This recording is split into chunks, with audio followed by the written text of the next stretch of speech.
أعوذ بالله من الشيطان الرجيم. بسم الله الرحمن الرحيم. ومن أحسن قولا ممن دعا إلى الله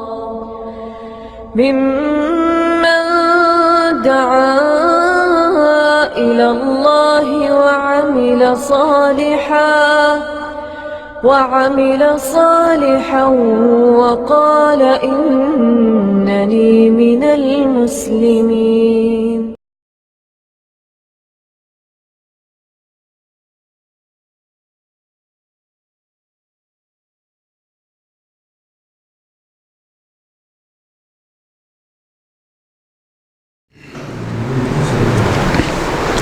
إن الحمد لله نحمده ونستعينه ونستغفره ونعوذ بالله من شرور أنفسنا ومن سيئات أعمالنا. من يهده الله فلا مضل له ومن يضلل فلا هادي له. وأشهد أن لا إله إلا الله وحده لا شريك له وأشهد أن محمدا عبده ورسوله. أما بعد فإن خير الحديث كتاب الله وخير الهدي هدي محمد صلى الله عليه وسلم وشر الأمور محدثاتها وكل محدثة بدعة وكل بدعة ضلالة وكل ضلالة في النار. رب اشرح لي صدري ويسر لي أمري واحلل عقدة من لساني يفقهوا قولي. رب أعوذ بك من همزات الشياطين وأعوذ بك رب أن يحضرون. أعوذ بالله السميع العليم من الشيطان الرجيم. ويوم تشقق السماء بالغمام ونزل الملائكة تنزيلا. الملك يومئذ الحق للرحمن وكان يوما على الكافرين عسيرا. ويوم يعض الظالم على يديه يقول يا ليتني اتخذت مع الرسول سبيلا. يا ويلتى ليتني لم اتخذ فلانا خليلا. لقد اضلني عن الذكر بعد اذ جاءني وكان الشيطان للانسان خذولا. گزشتہ درس میں یہ بات آئی تھی کہ اللہ رب العزت اپنے نیک بندوں کو میدان محشر کا دن، جو کہ بہت ہی طویل دن ہے، 50,000 سال کا دن ہے، نیک بندوں کے لیے، اہل ایمان کے لیے وہ دن بہت مختصر ہو جائے گا. وہ صرف اتنا لگے گا کہ جیسے انہوں نے قیلولہ کے لیے تھوڑا سا سو کر اٹھے اور بیدار ہو گئے. کیونکہ الفاظ جو پچھلی آیت میں ہیں وہ ہیں کہ اللہ ان کے لیے بہترین ٹھکانہ اور وَأَحْسَنُ مَقِيلًا، اور ان کے لیے بہترین خوابگاہ بھی ہوگی. گویا کہ محشر کا دن نیک لوگوں کے لیے اتنا ہی مختصر ہو جائے گا کہ جیسے کوئی آدمی دوپہر کے وقت تھوڑا سا سوتا ہے. خوابگاہ تو ویسے رات کے لیے عموماً ہوتی ہے، لیکن مقیلہ قیلولہ ہے. قیلولہ کا معنی دوپہر کو تھوڑا سا سونا. اور گزشتہ درس میں نے یہ ذکر کیا تھا کہ دوپہر کا سونا سنت ہے، سونا چاہیے تھوڑا بہت اگر وقت مل جائے. لیکن اگر کسی کو وقت نہیں ملتا، سنت ہے، ترک پر گناہ نہیں ہوگا. لیکن اگر کوئی سوتا ہے تو اس کو رات کے قیام میں آسانی ہو جاتی ہے. رات کو وہ اٹھتا ہے، اللہ رب العزت کے یہاں قیام کرتا ہے، نوافل پڑھتا ہے، تہجد پڑھتا ہے، تلاوت کرتا ہے، تو اس کو دوپہر کا سویا ہوا کافی جو ہے وہ اس کی ہیلپ کر دے گا. نبی صلی اللہ علیہ وسلم ہمیشہ قیلولہ فرمایا کرتے تھے، اور اہل ایمان نیک لوگ آج تک یہ کام کرتے آ رہے ہیں. لہذا اگر کوئی کرے تو اچھا، نہ کرے تو کوئی گناہ نہیں ہے. غرض یہ کہ قیلولہ کا وقت چونکہ تھوڑا سا ہوتا ہے، ظہر اور عصر کے درمیان 1 گھنٹہ 2 گھنٹے 1.5 گھنٹہ جتنا بھی کسی کو ملتا ہے، تو اہل ایمان کے لیے محشر کا طویل دن ایسے ہوگا جیسے قیلولہ کیا اور وقت نکل گیا. وہی دن، اسی دن کے بارے میں اللہ فرما رہے ہیں وَيَوْمَ تَشَقَّقُ السَّمَاءُ بِالْغَمَامِ، جس دن کے آسمان بادلوں کے ساتھ پھٹ جائے گا وَنُزِّلَ الْمَلَائِكَةُ تَنزِيلًا، اور فرشتوں کو اللہ رب العزت لگاتار اتارے گا، فرشتوں کو لگاتار اتارا جائے گا۔ یہ قیامت کا دن ہے، محشر کا دن ہے، اس دن آسمان پھٹ جائے گا اور اللہ رب العزت فرشتوں کے جلو میں، بادلوں کے سائے میں میدان محشر کو رونق افروز کریں گے، رونق افروز ہوں گے۔ اللہ رب العزت وہاں میدان محشر میں تمام بندوں کے سامنے موجود ہو جائیں گے۔ یہ اللہ رب العزت کا میدان محشر میں آنا اور فرشتوں کے ساتھ آنا، بادلوں کے سائے میں آنا، یہ بات سورۃ البقرہ میں بھی ذکر کی گئی ہے۔ سورۃ البقرہ میں بھی یہ بات موجود ہے، اور یہاں بھی اللہ رب العزت نے فرمایا کہ یوم تشقق السماء بالغمام، جس دن کے آسمان بادلوں کے ساتھ پھٹ جائیں گے، وَنُزِّلَ الْمَلَائِكَةُ تَنزِيلًا، اور اس دن اللہ فرشتوں کو لگاتار اتارے گا۔ الملک یومئذ الحق للرحمن، اس دن حقیقی بادشاہت صرف رحمان کی ہوگی، اللہ کے سوا اس دن کسی کا کوئی حکم، کوئی آرڈر، کسی کی طرف سے کوئی فرمائش کچھ نہیں ہوگا۔ جو کچھ ہوگا وہ صرف اللہ کے ہاتھ میں ہوگا، یعنی ہر طرح کی بادشاہی، ہر طرح کا ملک اور ہر طرح کی ملکیت وہ صرف اللہ کی ہوگی۔ وَكَانَ يَوْمًا عَلَى الْكَافِرِينَ عَسِيرًا، اور وہ دن کافروں کے لیے بہت ہی سخت ہو جائے گا۔ اب ظاہر ہے کہ اہل ایمان کے لیے وہ دن جو کہ عموماً یہ معروف ہے کہ 50,000 سال کا ہوگا، اہل ایمان کے لیے قیلولے کی طرح وہ نکل جائے گا، اور وہ دوسرے لوگوں کے لیے جو کہ کافر ہیں، مجرم ہیں، ان کے لیے وہ دن بہت ہی مشکل ہوگا۔ اب 50,000 سال، اور سورج اتنا قریب ہے کہ اس کو 1 میل پہ قرار دیا گیا۔ نبی صلی اللہ علیہ وسلم فرمایا کہ 1 میل پہ آ جائے گا، اور وہ میل جو ہے وہ کون سا میل ہے؟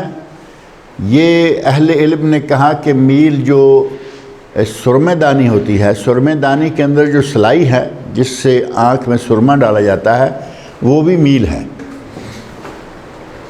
اور اگر یہ مسافت والا میل لے لیتے ہیں تو وہ بھی آج کل میل جو ہے وہ 1.5 کلومیٹر کا ہے، اور کہا گیا کہ نبی صلی اللہ علیہ وسلم کے زمانے میں جو ہاشمی میل تھا وہ اس سے تھوڑا بڑا تھا، یعنی 2 کلومیٹر کر لیں، 2 کلومیٹر میل ہے۔ اگر وہ سورج جو آج ہم سے پتہ نہیں کتنے دور مسافت پر ہیں، اس کی گرمیوں میں چمک، گرمیوں میں اس کی گرمی، گرمیوں میں اس کی تمازت ہم سے برداشت نہیں ہوتی، اب جب وہ صرف 1 میل پہ آ جائے گا تو اس وقت لوگوں کا حال کیا ہوگا؟ پیاس لگے گی، پینے کے لیے پانی نہیں ہوگا سوائے حوض کوثر کے، اور حوض کوثر کا پانی صرف اہل ایمان کو نصیب ہوگا، سارے مسلمانوں کو بھی نہیں ملے گا۔ ایک تو ہے کہ سارے مسلمانوں کو نصیب ہو جائے گا، اہل ایمان اور ساتھ ہی اہل توحید ہوں، وہ بدعتی نہ ہوں، مشرک نہ ہوں، بدعتی نہ ہوں۔ اگر مشرک بدعتی ہیں تو ان کا حال صحیح مسلم کے اس حدیث میں معروف ہے، واقعہ آپ سنتے رہتے ہیں کہ ایک جماعت آ رہی ہوگی، نبی اکرم صلی اللہ علیہ وسلم دور سے اسے دیکھ کر خوش ہو رہے ہوں گے کہ میری جماعت آ رہی ہے، میرے لوگ آ رہے ہیں، اور جب وہ جماعت قریب آئے گی تو اس جماعت کے اور نبی صلی اللہ علیہ وسلم کے درمیان دیوار حائل کر دی جائے گی۔ نبی صلی اللہ علیہ وسلم پوچھیں گے کہ یہ کیا ہوا؟ آپ کو بتایا جائے گا کہ یہ وہ لوگ ہیں، آپ نہیں جانتے، انک لا تدری، آپ نہیں جانتے، ماذا احدث بعدک، ان لوگوں نے تیرے بعد تیرے دین میں کیا کیا بدعتیں ایجاد کی تھی۔ ماذا احدث بعدک، کیا کیا بدعات انہوں نے ایجاد کی تیرے دین میں، تیرے دین کا انہوں نے کس طرح حلیہ بگاڑا تھا۔ اب یہ مسلمان ہیں، نبی صلی اللہ علیہ وسلم دیکھ کر خوش ہو رہے ہیں۔ علم غیب والوں کو بھی توجہ دینی چاہیے کہ نبی صلی اللہ علیہ وسلم انہیں دیکھ کے خوش ہو رہے ہیں جبکہ وہ یہاں آنے کے لائق نہیں ہیں۔ نبی صلی اللہ علیہ وسلم کو اس بات کا پتہ نہیں، جب تک اللہ رب العزت کی طرف سے اعلان نہیں آئے گا کہ یہ وہ نہیں ہیں جن کو یہ پانی نصیب ہوگا، بلکہ یہ دین میں بدعات ایجاد کرنے والے لوگ ہیں۔ جب مسلمان ہو کر دین میں بدعات ایجاد کرنے کے نتیجہ میں انہیں حوض کوثر کا پانی نصیب نہیں ہوگا تو کافر کو کیسے ہوگا جو مسلمان ہی نہیں ہے؟ مشرک کو کیسے ہوگا جو بدعتی سے بھی بڑا مجرم شمار کیا جاتا ہے؟ ان کو وہاں میدان محشر میں حوض کوثر کا پانی نصیب نہیں ہوگا، اور جسے پانی نصیب نہیں ہوگا اور وہ پیاسا ہو تو اس کا کیا حشر ہوگا؟ میدان محشر اللہ نے فرمایا کفار کے لیے وَكَانَ يَوْمًا عَلَى الْكَافِرِينَ عَسِيرًا، یہ دن کافروں کے لیے بہت ہی مشکل ہوگا، کافروں کے لیے بہت ہی مشکل ہوگا، مشرکین کے لیے بھی مشکل ہوگا اور اہل بدعت کے لیے بھی مشکل ہوگا۔ اور اہل بدعت کے لیے مشکل ہونے کا ذکر صحیح مسلم کے اس حدیث میں موجود ہے، جس میں نبی صرف اب سن لیں گے کہ یہ وہ لوگ ہیں جنہوں نے آپ کے دین میں بدعت ایجاد کی، تو اس وقت نبی صلی اللہ علیہ وسلم خاموش نہیں رہیں گے، بلکہ آپ پھر اس بات کا باقاعدہ ان الفاظ میں اظہار کریں گے سحقاً سحقاً، یہ لوگ دفع ہو جائیں، یہ لوگ دور ہو جائیں۔ گویا کہ جب آپ کو یہ علم دیا جائے گا، یہ بتایا جائے گا کہ ان لوگوں نے آپ کے دین میں بدعت ایجاد کی، اپنی طرف سے سنتوں کی بجائے اپنی ایجاد کردہ عبادت پر عمل کیا، تو نبی صلی اللہ علیہ وسلم پھر ناراض ہوں گے اور کہیں گے سحقاً سحقاً، یہ دور ہو جائیں، یہ دفع ہو جائیں۔ تو اللہ رب العزت نے فرمایا کہ اس دن بادشاہی صرف رحمان کی ہوگی، اللہ کی ہوگی، اور وہ دن ایسا ہے کہ وہ کافروں کے لیے بہت ہی مشکل ہوگا۔ عسیر، عسیر دو تین عسیر ہوتے ہیں، ایک سین کے ساتھ عسیر ہے، اس کا معنی مشکل ہے، بہت مشکل ہوگا۔ ایک سواد کے ساتھ عسیر بھی ہے، وہ تو جوس ہے نا، یہاں یہ لفظ بڑا معروف ہے، عسیر کا معنی جوس اور عسیر کا معنی مشکل۔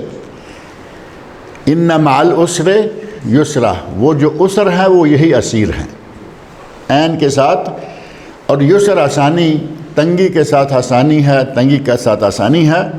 یہاں تنگی کا لفظ فرمایا کہ وہ دن کفار کے لیے بڑی تنگی کا یعنی بڑی مشکل دن ہوگا۔ یوم یعض الظالم علی یدیہ، وہ دن محشر کا دن جب کہ ظالم اپنے ہاتھوں کو کاٹ کاٹ کھائے گا، اپنے ہاتھوں پر افسوس میں، پریشانی میں اپنے ہاتھوں کو کاٹ کاٹ کھائے گا۔ یقول، اور یہ کہے گا یا لیتنی اتخذت مع الرسول سبیلا، کاش کہ میں نے رسول کا ساتھ پکڑ لیا ہوتا، کاش کہ میں نے رسول کا ساتھ اختیار کر لیا ہوتا، رسول کی رفاقت میں چل نکلتا۔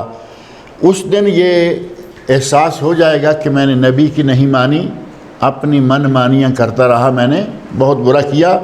تو فرمایا اس دن وَيَوْمَ يَعْضُ الظَّالِمُ عَلَى يَدَيْهِ، ظالم اپنے ہاتھوں پر کاٹے گا اور یہ کہے گا یقول یا لیتنی اتخذت مع الرسول سبیلا، اے کاش کہ میں نے رسول کے ساتھ اپنا راستہ اپنایا ہوتا، یعنی جو رسول کا راستہ ہے میں بھی اسی پہ چلا ہوتا، اسی کا پیروی کرنے والا ہوتا۔ یا ویلتا، اے افسوس، ہائے افسوس، یا ویلتا لیتنی لم اتخذ فلانا خلیلا، اے کاش، دیکھیں دو تین مرتبہ اوپر نیچے افسوس۔ پہلے کہا یا ویلتا، اے میری ہلاکت، مجھے افسوس، اے میری بربادی، لیتنی، اے کاش کہ میں لم اتخذ فلانا خلیلا، میں نے فلاں آدمی کو اپنا دوست نہ بنایا ہوتا۔ ہماری دنیا کی دوستیاں ہمیں آخرت میں لے ڈوبیں گی۔ اچھے آدمی کے ساتھ دوستی ہوگی تو یقیناً انجام اچھا ہوگا، اچھے آدمی کے ساتھ اٹھنا ہوگا، اچھے آدمی کے ساتھ بیٹھنا ہوگا، اچھے آدمی کے ساتھ اٹھیں گے بیٹھیں گے آپ کو کچھ اچھے ہی نتائج ملیں گے۔ برے آدمی کے ساتھ بیٹھیں گے تو نتائج بھی تو برے ملیں گے نا۔ صحیح مسلم میں نبی صلی اللہ علیہ وسلم نے ایک حدیث میں بڑے بہترین انداز سے اچھے اور برے دوست کی مثال سمجھاتے ہوئے فرمایا مثل الجلیس الصالح، نیک ساتھی، جلیس الصالح، نیک ساتھی، نیک صحبت کی مثال کس کی ہے؟ کحامل المسک، نیک ساتھی کی، نیک شخص کی جس کا ساتھ آپ نے اختیار کیا، اس کی مثال ایسے ہے کہ جیسے آپ نے کسی عطر فروش کے ساتھ دوستی ہے. آپ کی دوستی کسی عطر فروش کے ساتھ ہے. اب عطر فروش کے ساتھ آپ اس کی دکان پہ جا کے بیٹھ گئے. جتنی دیر بیٹھے رہیں گے کیا وہاں بدبو آئے گی؟ تو خوشبو ہی آئے گی نا. اب آپ نے اگر وہاں سے خرید لی، تھوڑی خرید کے لگا لی، کچھ گھر میں لے آئے، آئندہ کام دے گی تو اور اچھا ہو گیا. اور اگر آپ خریدیں گے نہیں، اس نے تھوڑی سی، آپ گئے ہیں، عموماً آپ دیکھتے ہیں کہ جو عطر فروش ہیں، ہر کام والا تھوڑا بہت اپنے کام سے تعاون کرتا ہے اس طرح کا کہ جس کے پاس جو چیز ہے وہ کہتا ہے کہ تم آئے ہو تھوڑا لے لو. عطر فروش کی دکان پہ جائیں گے اور کچھ نہ کرے گا، آپ کو بوتل بھر کے تو نہیں دے سکتا نا جتنی مرتبہ، لیکن وہ ایک چھوٹی سی پائپ جو بوتل کے اندر ہوتی ہیں وہ نکال کے ایسے لگا دیتے ہیں. مطلب یہ کہ اب اس کو تم اپنے داڑھی پہ، اپنے چہرے پہ، اپنے منہ پہ، کپڑے پہ لگا لو. نبی صلی اللہ علیہ وسلم فرماتے ہیں کہ آپ اگر خرید نہیں لیں گے تو وہ آپ کو دے دے گا. آپ نے خریدی نہیں، اس نے دی نہیں، لیکن جب تک رہیں گے مزے میں رہیں گے، خوشبو میں رہیں گے. وَمَثَلُ الْجَلِيسُ السَّيِّئِ كَحَامِلِ الْكِيرِ، اور جو برا ساتھی ہے، برے ساتھی کی مثال کیسے ہے؟ كَحَامِلِ الْكِيرِ، جس طرح کہ لوہے کی بھٹی چلانے والا ہے. لوہے کی بھٹی چلانے والے کے پاس آپ چلے گئے، اس کا بھٹی میں کوئلہ جل رہا ہے، ادھر سے پھونک لگانے والی پھونکنی چل رہی ہے، تو کیا ہوگا؟ جیسے جیسے وہ کوئلہ جلتا ہے اس میں سے چنگاریاں اڑتی ہیں. چنگاری اڑے گی، اگر وہ چنگاری آپ کے کپڑے میں اپنا کام نہیں کر گئی، اول تو یہ ہے کہ چنگاری آ گئی تو کپڑے پہ اپنا کام کرے گی، سوراخ کر دے گی، کپڑا خراب کر دے گی. اگر ایسا نہیں تو کم از کم جتنی دیر آپ وہاں بیٹھے رہیں گے بدبو آئے گی. کوئلے کے جلنے کی بدبو ہی آئے گی نا، یہ خوشبو آئے گی.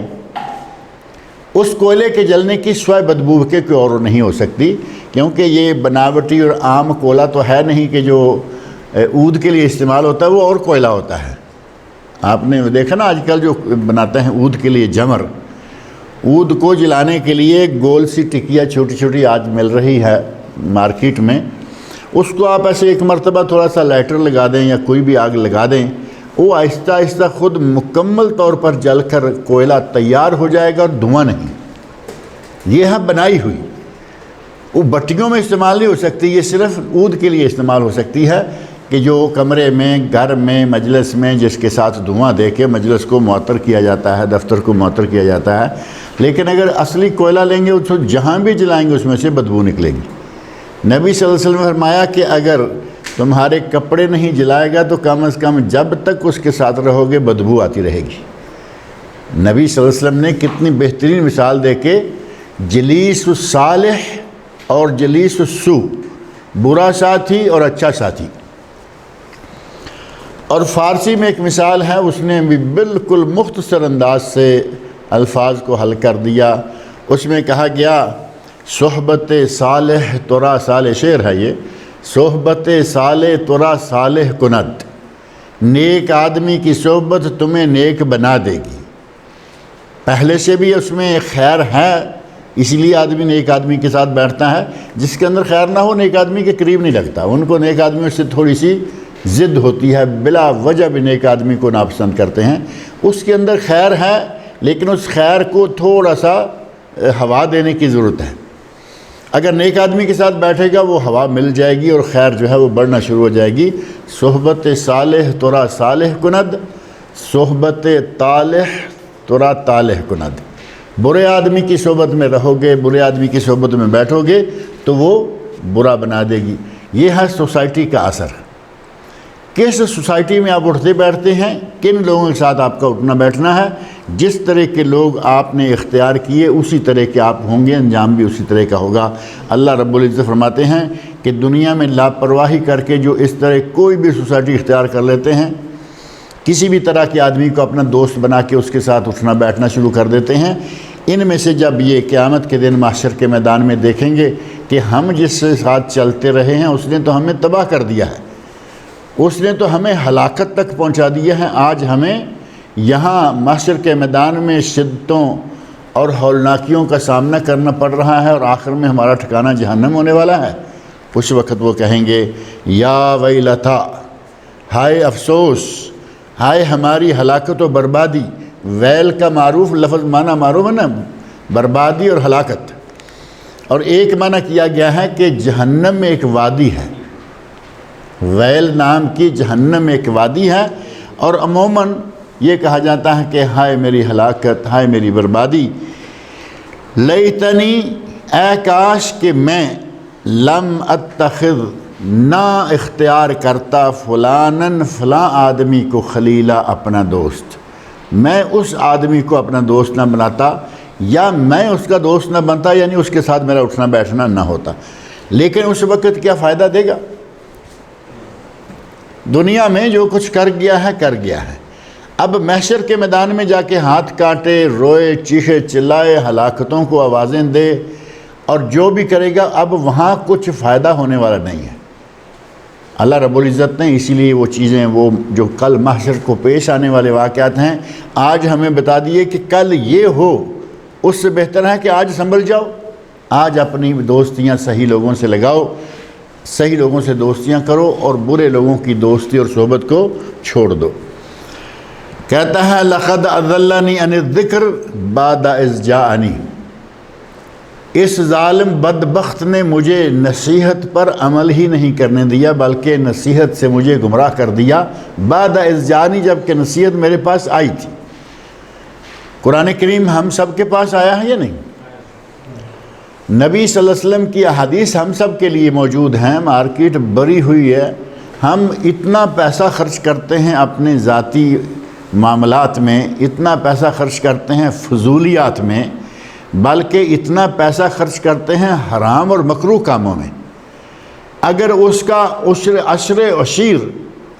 عشیر بھی خرچ کریں تو ہمارے گھر لائبریریاں بن جائیں۔ اگر عشر عشیر بھی سنت کی کتابیں خریدنے میں لگائیں، ایک آدمی روزانہ 5 ریال کی سگریٹ تو میرا ہے معمولی بات ہے، جو سگریٹ نوشی کرتے ہیں تمباکو نوشی والے 5 ریال تو روزانہ جلاتے ہیں، اپنی جان بھی جلاتے ہیں، خون بھی جلاتے ہیں، پیسے بھی جلاتے ہیں۔ اسی طرح اور کوئی بہت ساری مثالیں دی جا سکتی ہیں کہ ہم آلتو فالتو پیسہ خرچ کرتے ہیں، اگر اس کا کوئی چھوٹا سا حصہ بھی ہم الگ کر لیں مہینے میں، ہمارے پاس ہمارے گھروں میں بہترین کتابوں کی مناسب لائبریری موجود ہو۔ لیکن ہمارا جتنا معاملہ ہے وہ سارے کا سارا اس طرف آتا ہی نہیں۔ نصیحت آ چکی، قرآن موجود ہے، اور قرآن پہ کوئی لمبا چوڑا خرچ بھی نہیں آنے والا۔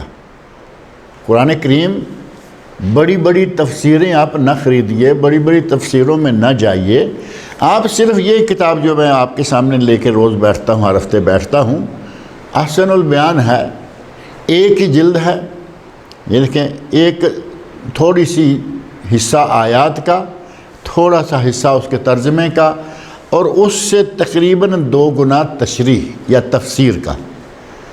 ایک وقت میں قرآن بھی ہے، ترجمہ بھی ہے، تفسیر بھی ہے، اور تفسیر میں مؤلف حفظہ اللہ نے محنت کر کے بہت ساری کتابوں میں سے اصل صحیح ترین مفہوم جو ہے اس میں جمع کر دیا ایک ہی جلد میں۔ ابھی یہ نہیں ہے کہ یہ کوئی بہت بڑا کام ہے، یہ ہے صرف وہ کتاب، ایک والیم، ایک جلد، 10-5 جلدیں نہیں ہیں کہ بھائی قرآن پڑھنے کے لیے ہمیں اتنا لمبا چوڑا پڑھنا پڑے گا۔ ایک جلد میں قرآن کریم ہے، اسی میں ترجمہ بھی ہے، اسی میں تفسیر بھی ہے، اور اس کی قیمت کتنی ہے؟ قرآن کریم کی تو کہتے ہیں نا قیمت نہیں کہنا چاہیے، ادباً ٹھیک ہے کہ قرآن کریم کی تو قیمت ہو ہی نہیں سکتی، یہ بیش بہا اور بیش قیمت کتاب ہیں، اس کی قیمت کوئی نہیں۔ چلیے کاغذ گتا جو انہوں نے محنت کی ہے اس کی جو قیمت ہے یہ 25 ریال میں مل رہی ہے، صرف 25 ریال میں 5 دن کا سگریٹ چھوڑ دے تو یہ کتاب آ جاتی، لیکن ہم خریدنے کو تیار نہیں ہیں۔ یہ آدمی قیامت کے دن جا کے کہے گا لقد اضلنی عن الذکر بعد اذ جاءنی، مجھے میرے اس کمبخت ساتھی نے اس نصیحت سے گمراہ کر دیا جبکہ وہ میرے پاس آ چکی تھی۔ اب یہ قرآن کریم آپ کے پاس پہلے زمانوں میں ایک اعتراض ہو سکتا تھا کہ بھائی کیا کریں، حمدیں آتی ہیں، ہم یہ ہیں وہ ہیں، ہمیں عربی نہیں آتی، اور ہم کیا جانیں کہ یہ قرآن کیا ہے اور اس میں کیا لکھا ہوا ہے۔ یہ پہلے کی باتیں ہیں، آج تو ایسا کوئی بہانہ نہیں رہا نا۔ آج آپ کو اردو میں تفسیر ملے گی، ترجمہ تفسیر ملے گا، انگلش میں نوبل قرآن، اسی دارالاسلام والوں نے جنہوں نے یہ تفسیر چھاپی ہے انہوں نے نوبل قرآن چھاپ دیا، انگلش میں ٹرانسلیشن بھی ہے اور نیچے تفسیر بھی ہے، اور بنگالی زبان میں قرآن ہے، ترجمہ ہے، تفسیر ہے، ملیباری زبان میں قرآن ہے، ترجمہ ہے، تفسیر ہے، پشتو زبان میں قرآن ہے، ترجمہ ہے، تفسیر ہے، فلپینی میں کس کس زبان کا نام لیں، 52-55 زبانوں میں تو صرف دارالاسلام نے قرآن چھاپ دیا ہے، اور حکومت گورنمنٹ جو سعودی گورنمنٹ کا باقاعدہ قرآن کمپلیکس ہے مدینہ منورہ میں، کنگ فہد قرآن کمپلیکس، اس میں قرآن کریم کو تقریباً ہر اس زبان میں شائع کیا گیا ہے جو آج کہیں کسی بھی تھوڑے بڑے علاقے میں بولی جاتی ہے۔ اب ملیالم کتنا بڑا، کوئی دنیا کا بڑا ملک تو نہیں ہے نا، ہندوستان کی ایک سٹیٹ ہے ملابار، کیرلا، اس زبان میں الگ سے ہیں، مدراس والوں کے پاس جو اگلا حصہ شروع ہوتا ہے اس کا ترجمہ تفسیر الگ سے موجود ہے، اور اسی طرح بنگلہ دیش کتنا بڑا ملک ہے، بنگالی میں ترجمہ ہے، تفسیر ہے۔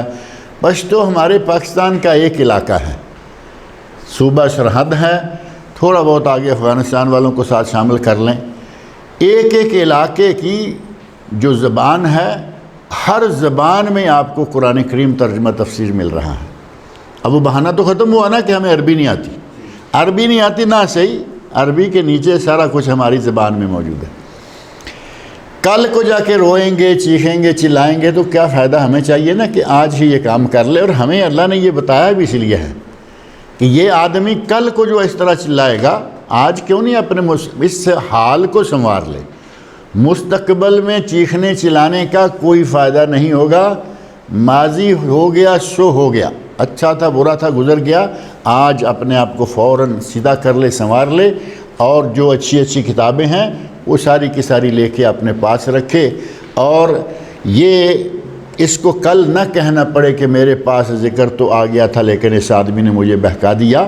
قرآن کریم کا ترجمہ تفسیر ایک ہی کتاب کافی ہے، بخاری لے لیں، مسلم لے لیں، جن پہ پوری امت کا اتفاق ہے کہ بخاری مسلم صحیح احادیث کے مجموعے ہیں۔ 2 کتابیں ان کا ترجمہ بھی تقریباً بکثرت زبانوں میں موجود ہے۔ اس طرح یہ بلوغ المرام ہے،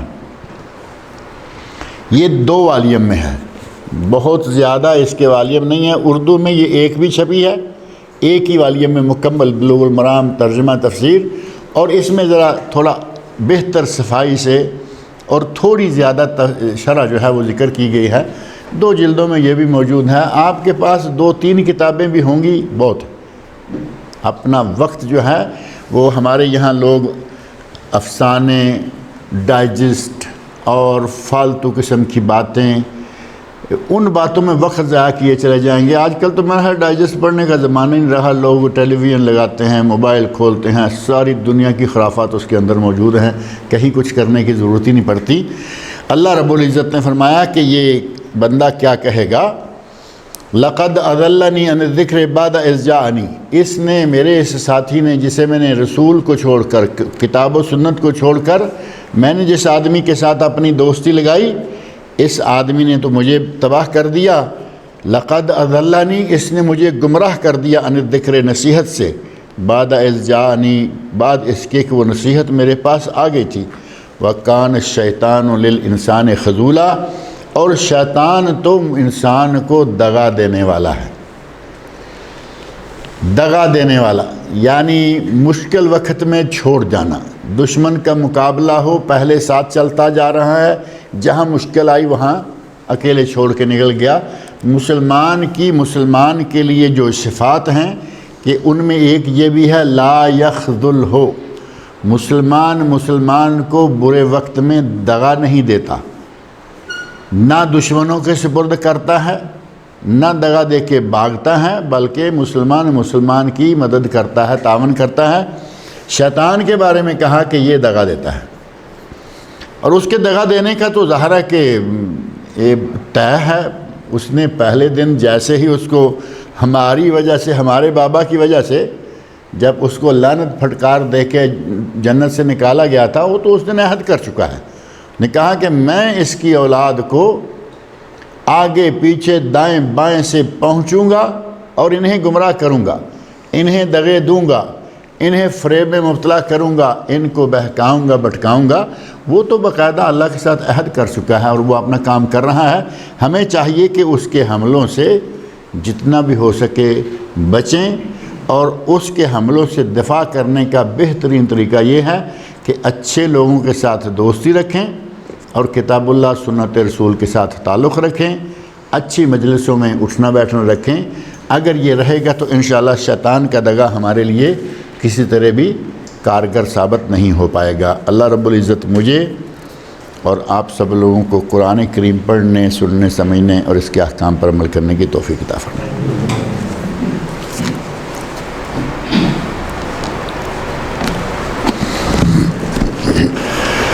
ان الحمد للہ نحمده ونستعینه ونستغفره ونعوذ باللہ من شرور انفسنا ومن سیئات اعمالنا، من يهده الله فلا مضل له ومن يضلل فلا هادي له، واشهد ان لا الہ الا اللہ وحدہ لا شریک له، واشهد ان محمدا عبدہ ورسولہ، اما بعد۔ بسم اللہ الرحمن الرحیم۔ عن جبیر بن مطعم رضی اللہ تعالی عنہ قال سمعت رسول اللہ صلی اللہ علیہ وسلم یقرأ فی المغرب بالطور۔ نبی اکرم صلی اللہ علیہ وسلم نمازوں میں قرأت کیسے کیا کرتے تھے، کتنی کیا کرتے تھے، اس سلسلہ میں پہلے گزشتہ درس میں بھی بات گزری ہے کہ آپ کی قرأت کتنی لمبی ہوتی تھی، ظہر میں اندازاً کتنی آیات ہوتی تھیں، پہلی 2 رکعتوں میں کتنی، دوسری 2 میں کتنی، اور پھر عصر کی پہلی 2 میں کتنی اور دوسری میں کتنی، اور اندازہ دیا گیا کہ نبی صلی اللہ علیہ وسلم کے قیام کا اندازہ کیا گیا ظہر عصر میں۔ تو کہتے ہیں کہ ہمیں یوں لگا کہ ظہر کی پہلی 2 رکعتوں میں آپ الف لام میم تنزیل السجدہ، سورہ سجدہ کے بقدر تلاوت کرتے ہیں۔ سورہ سجدہ کے، یہ نہیں کہ وہی، یعنی اس کے بقدر، جتنی اس کی غالباً 30 آیات ہیں، تو 30 آیات کے قریب قریب آپ ظہر میں تلاوت کرتے ہیں۔ یہاں ابھی جو حدیث ہے اس میں مغرب کی نماز میں آپ کی تلاوت بتائی گئی کہ مغرب کی نماز میں، یہ تو چونکہ جہری ہے، وہاں کہا گیا کہ ہم اندازہ کرتے تھے کہ کم و بیش 30 آیات کے قریب قریب آپ پڑھتے ہیں، اور یہاں صاف کہا گیا۔ حضرت جبیر بن مطعم رضی اللہ تعالی عنہ کہتے ہیں سمعت رسول اللہ صلی اللہ علیہ وسلم، میں نے نبی صلی اللہ علیہ وسلم کو سنا ہے یقرأ کہ آپ قرأت کرتے تھے فی المغرب، نماز مغرب میں بالطور، سورۃ طور کی، یعنی مغرب کی نماز میں نبی صلی اللہ علیہ وسلم سورہ طور پڑھتے، طور و کتاب مستور۔ اب سورہ طور جو ہے وہ میرا خیال ہے کہ آج اگر کوئی امام کو 2-4 مرتبہ مختلف موقعوں پہ پڑھ دینا تو نمازی کم ہو جائیں گے، وہ ادھر ادھر کی مسجدیں تلاش کرنا شروع کر دیں گے جہاں ذرا تھوڑی ہلکی پھلکی نماز پڑھی جائے۔ ہم تو ہلکی پھلکی کے پیچھے اتنا لگتے جا رہے ہیں کہ امام بڑی ہی اچھی تلاوت، یعنی ٹھیک ہے ایک آدمی سادہ سی قرآن پڑھتا ہے تو لمبا پڑھے گا تو کہیں گے جی نہیں یہ لمبا کرتا ہے، بڑی اچھی تلاوت والے، ایسی اچھی تلاوت کرنے والے بعض ائمہ ہیں کہ جی چاہتا ہے کہ آدمی سنتا رہے۔ اگر وہ کہیں 10 آیات سے آگے نکل گیا تو اتنی اچھی آواز میں اتنے اچھے انداز سے پڑھنے والا ہمیں اچھا نہیں لگتا، ہم جان چھڑا کے آج گئے، دوسری مرتبہ ایسا ہوا، تیسری مرتبہ جانے کو تیار نہیں۔ جبکہ نبی صلی اللہ علیہ وسلم دیکھیں مغرب کی نماز میں، فجر کا آپ کا قرآن کریم پڑھنا طویل ہے، عشاء کا لمبا ہے، اور یہ مغرب کی نماز ہے جس کا وقت بھی بہت تھوڑا ہے، اس کے باوجود آپ سورہ طور پڑھتے ہیں۔ اور آج ہماری بہت ہی کم ہمتی ہو گئی ہے کہ ہم طور سننا تو بڑی دور کی بات ہے۔ میں نے ایک واقعہ آپ کو بتایا تھا نا کہ تراویح پڑھانے والے ہمارے ایک ساتھی میں، یہ دبئی کی بات ہے، ام القوین شہر کی، تو اسے کہا گیا کہ شیخ تھوڑی چھوٹی صورتیں نہیں ایک دن پہلی تراویح ہو گئی، اگلے دن کہا کہ کچھ تھوڑی چھوٹی صورتیں نہیں ہو سکتی؟ شیخ نے کہا کہ ہو سکتی ہیں، چلو ان کا مطلب تھا کہ اب لوگ بیچارے پریشان نہ ہوں، تھوڑی چھوٹی کر دیں۔ کہتے ہیں کہ دوسرے دن پھر پیغام آیا کہ نہیں تھوڑی اور چھوٹی، تو دوسرے دن کہتے ہیں کہ میں نے قل هو اللہ احد، قل اعوذ برب الفلق، قل انا للہ انا اعطیناک الکوثر، میں نے یہ صورتیں پڑھی، اور پھر پیغام آیا کہ اس سے کوئی چھوٹی صورتیں نہیں ہو سکتی۔ کہتے ہیں میں نے کہا کہ اب اس سے چھوٹی کوئی صورت، اب انا اعطیناک الکوثر سے چھوٹی کون سی صورت ہوگی؟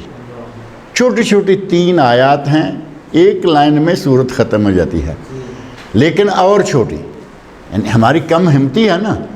نبی صلی اللہ علیہ وسلم کے صحابہ میں بڑی ہمت تھی، خود نبی پاک صلی اللہ علیہ وسلم کی ہمت کا تو اندازہ نہیں نہ کیا جا سکتا کہ آپ 2.5 سپارے صورت پوری ایک رکعت میں پڑھ کے اگلی صورت شروع ہو گئے۔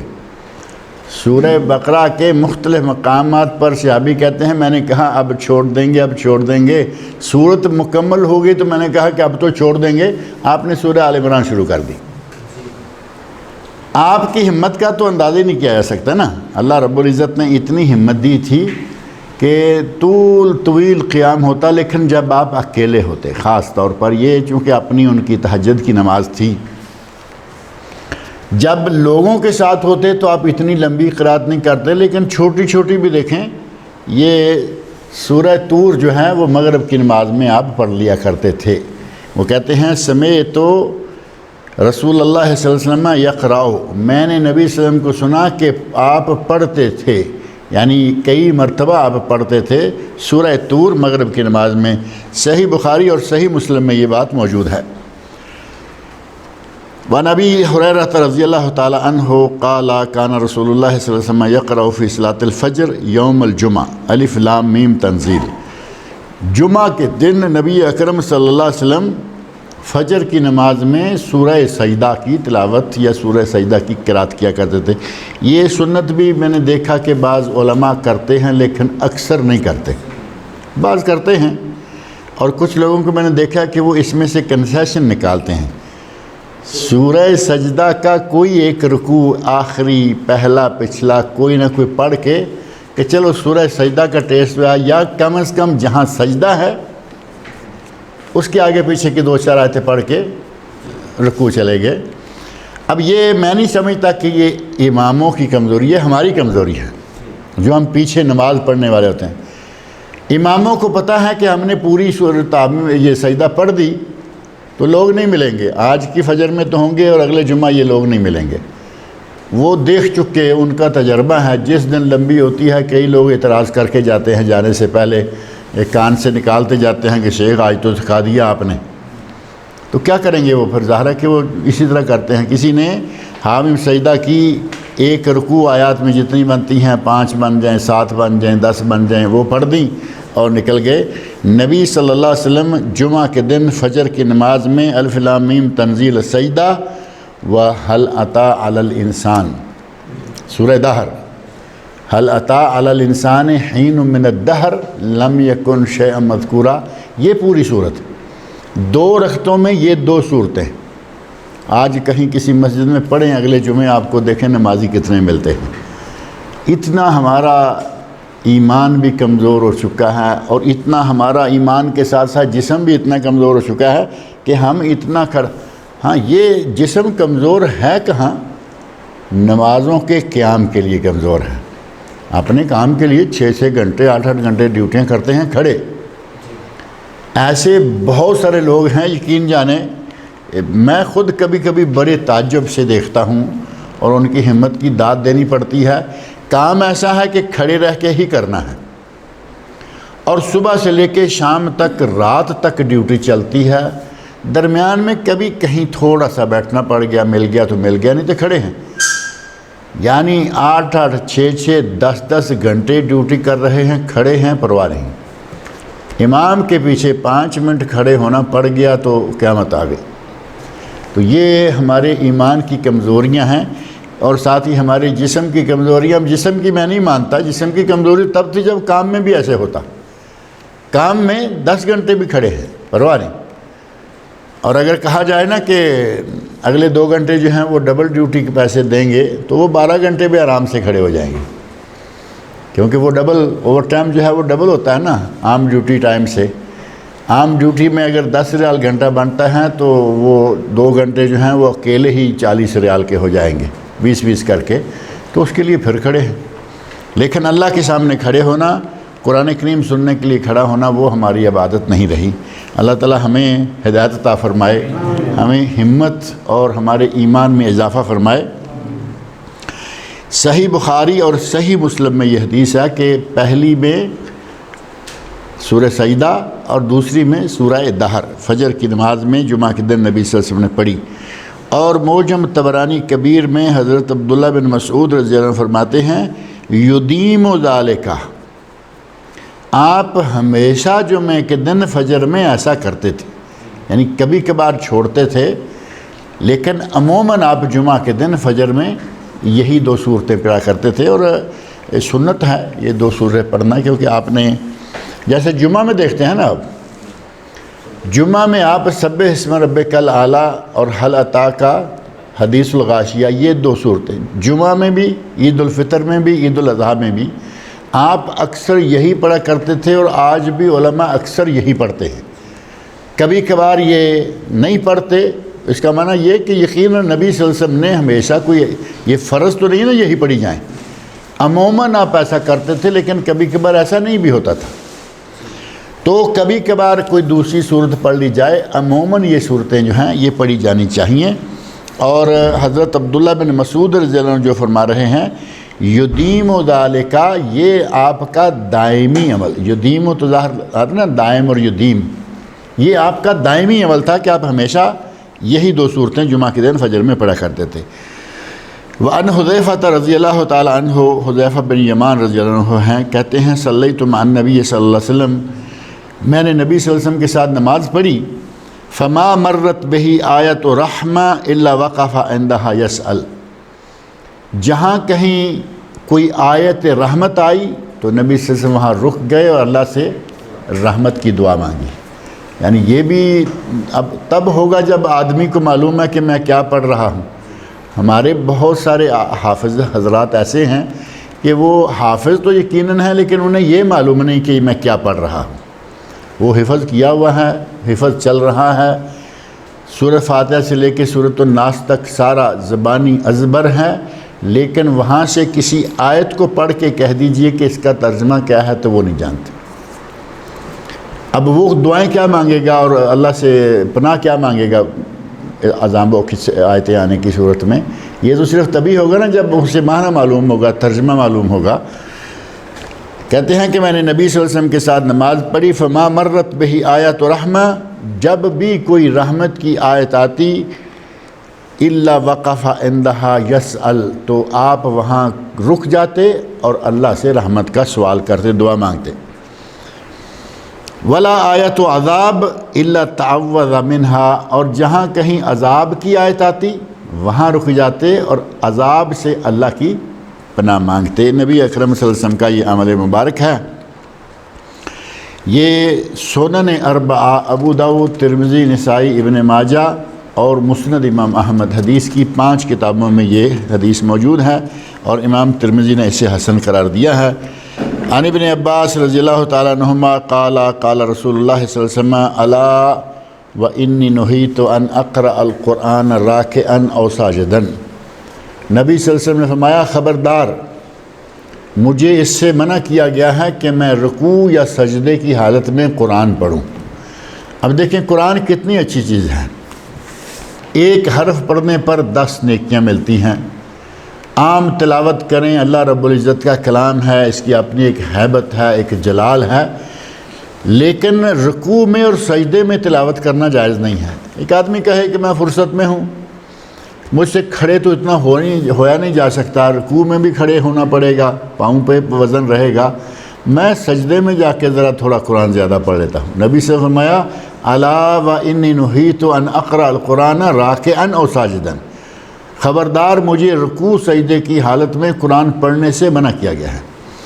قرآن جیسی اتنی اچھی چیز اس کو وہاں پڑھنے کے لیے منع کیا گیا ہے۔ یعنی اس کا معنی یہ ہوا کہ بندہ اللہ کے قریب ترین اس وقت ہوتا ہے جب سجدے میں ہے، لیکن قرآن کی تلاوت کرنا جائز نہیں ہے۔ اب اس حدیث کو لے کے بعض لوگ پریشان ہو جاتے ہیں اور باقاعدہ سوال بھی پوچھتے ہیں کہ قرآن کریم میں جو دعائیں ہیں کیا دعا بھی سجدے میں وہ پڑھ سکتا ہے یا نہیں؟ اللہ کے نبی نے قرآن پڑھنے سے کہا، مجھے روکا گیا ہے دعائیں مانگنے سے نہیں۔ دعا قرآن کی ہے افضل ترین دعا، دعا حدیث کی ہے بہترین دعا، اور دعا نہ قرآن میں ہے نہ حدیث میں ہے لیکن عربی زبان میں ہے تو وہ بھی مانگ سکتے ہیں سجدے میں، وہ بھی مانگ سکتے ہیں، چاہے قرآن حدیث سے ثابت نہیں لیکن جائز اور صحیح دعا ہے۔ آپ کو قرآنی دعائیں نہیں آتی، حدیثی دعائیں نہیں آتی، آپ کو اپنی زبان میں دعا آتی ہے، وہ بھی مانگیں، لیکن بعض اہل علم نے کہا کہ نہیں، وہ اپنی زبان میں جائز نہیں، اور اگر عربی میں ہے تو وہ مانگ سکتے ہیں۔ اور اس کا بہترین حل یہی ہے کہ اگر عربی زبان نہیں آتی تو اپنی زبان میں مانگنے کے لیے فرائض کو چھوڑ دیجئے، فرضوں کے سجدوں میں صرف مسنون کیا تک رہیے، اپنی زبان میں مانگنی ہیں، لمبی چوڑی دعائیں مانگیں، لیکن کب؟ رات کو 2 رکعت نفل پڑھیں، 4 سجدے آئیں گے، 4 سجدوں میں اللہ کو منا لیں، رو رو کے دعائیں مانگیں، اللہ سے کیا لینا ہے اللہ تعالیٰ دینے والا ہے۔ تو اس انداز سے بندہ اللہ کے قریب ترین تب ہے جب سجدے میں ہے، لیکن سجدے میں قرآن پڑھنا منع ہے، اللہ کے نبی نے منع فرما دیا ہے۔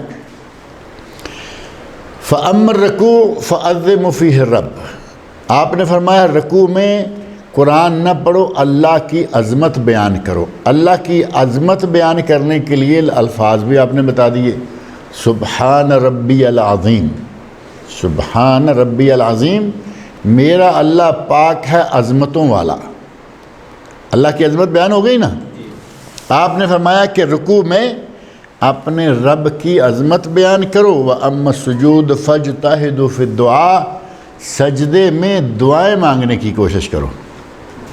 سجدے میں تسبیح تو معروف ہے نا، سبحان ربی الاعلیٰ، اگر آپ نے دعا نہیں کرنی وہ کریں، اگر آپ نے دعا مانگنی ہے 3 مرتبہ 5 مرتبہ سبحان ربی الاعلیٰ کہیں اور اس کے بعد دعا بھی مانگیں، دونوں کام ایک ہی وقت میں ہو جائیں گے۔ اور اگر دعا نہیں مانگنی، آپ کو اللہ سے کوئی ضرورت نہیں، حاجت نہیں، کبھی ایسا بھی تو ہوتا ہے نا، آدمی سمجھتا ہے کہ کام بھی ٹھیک ہے، تندرست بھی ہوں، گھر والے بھی سب ٹھیک ہیں، مانگنا کیا ہے؟ حالانکہ ہم تو اللہ کے ہر وقت محتاج ہیں، رہنا چاہیے، لیکن کبھی اگر نہیں مانگتا تو سبحان ربی الاعلیٰ تسبیحات پوری کرے، اور مانگنا ہے تو اس کے لیے سجدہ بہترین جگہ ہے۔ نبی صلی اللہ علیہ وسلم ارشاد فرماتے ہیں اما السجود فاجتہدوا فی الدعاء، سجدے میں کثرت سے دعا کیا کرو، فقامن ان یستجاب لکم، یہ دعا اس لائق ہے کہ یہ قبول ہو جائے۔ یعنی سجدہ جو ہے قبولیت دعا کا وقت اور قبولیت دعا کی جگہ ہے۔ آدمی تلاش کرتا ہے نا کہ میں ایسے وقت میں دعا مانگوں، طواف کر رہا ہوں دعا مانگوں، بارش ہو رہی ہے دعا مانگوں، جنگ لگی ہوئی ہے دعا مانگوں، میدان عرفات میں دعا مانگوں، منی مزدلفہ میں دعا مانگوں، جمعہ کے دن دعا۔ اسی طرح ایک بہترین وقت یہ ہے کہ سجدے میں دعا مانگیں۔ سجدے میں اللہ رب العزت دعا کو زیادہ قبول کرتا ہے۔ نبی صلی اللہ علیہ وسلم کی صحیح مسلم میں یہ حدیث موجود ہے، فَقَامِنٌ أَن يُسْتَجَابَ لَكُمْ، یہ اس لائق ہے کہ تمہاری دعا قبول کر لی جائے۔ یعنی جو سجدے میں دعا کریں گے وہ دعا اس لائق ہے کہ اسے اللہ تعالیٰ قبول کر لے۔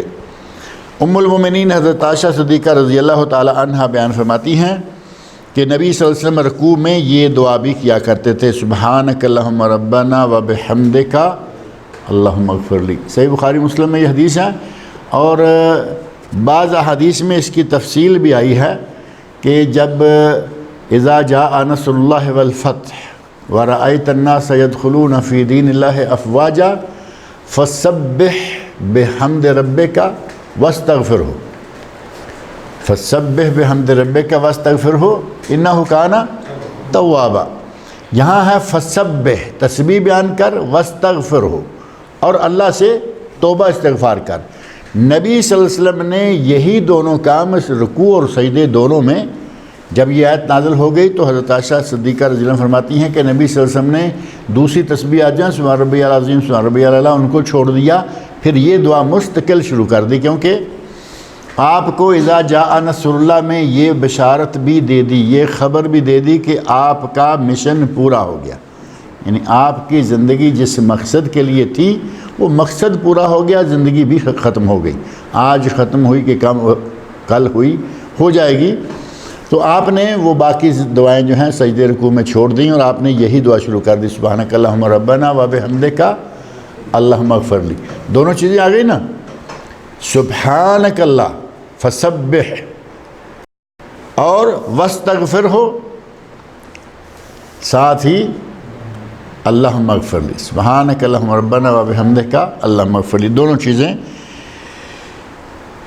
اللہ رب العزت مجھے اور آپ سب کو نبی صلی اللہ علیہ وسلم کے ارشادات پڑھنے، سننے، سمجھنے اور ان احکام پر عمل کرنے کی توفیق عطا فرمائے۔